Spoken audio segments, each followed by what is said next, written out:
There are moments in life when you feel like you're wrestling with something you can't quite name: your past, your mistakes, your fears, or even the silent pressure of who you think you're supposed to be. And sometimes it feels like no matter how far you run or how hard you work, something inside keeps reaching for blessing but doesn't know how to find peace. That inner struggle isn't new.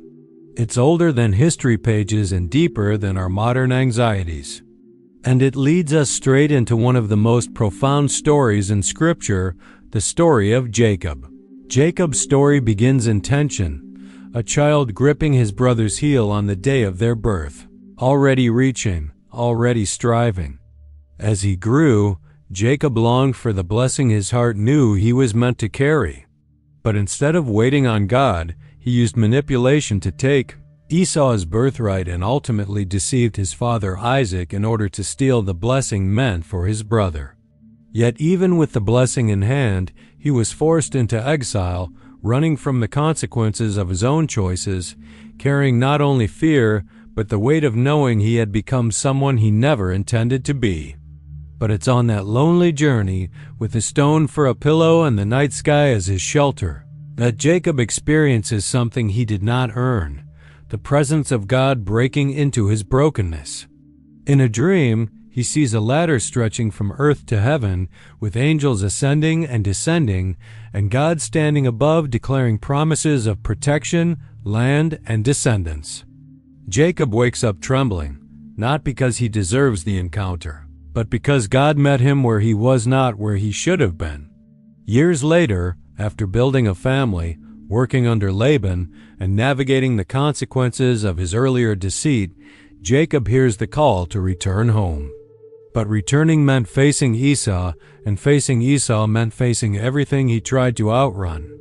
The night before that reunion, Scripture gives us one of the most mysterious and powerful moments in the Bible.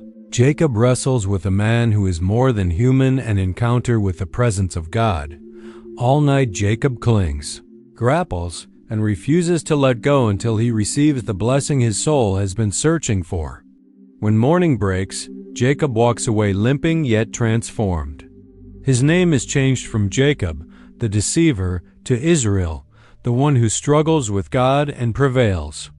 His limp becomes the mark of a man who has finally stopped running and finally learned to cling to God instead of trying to control outcomes on his own. From Jacob's life, we learn that God doesn't wait until we are flawless or deserving before he steps into our story. He meets us in our exile, our mistakes, our restless wandering.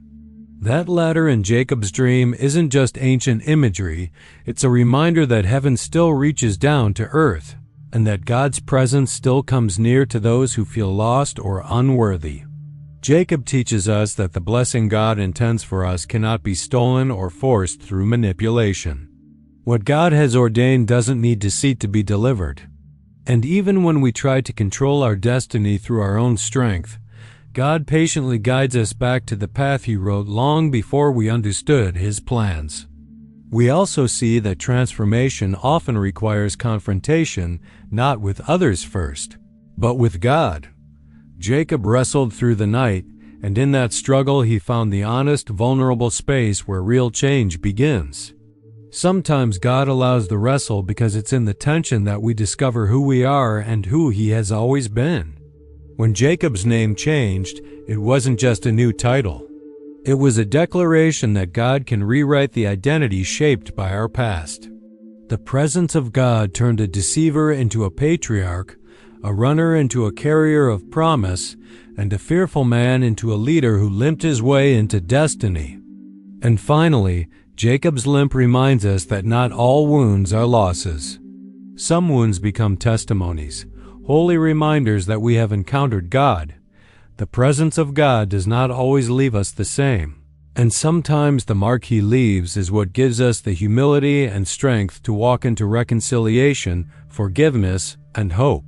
Jacob met Esau with a limp, not with pride, and that posture helped make peace possible. Our own wrestles may leave marks, but those marks can become signs of grace rather than shame.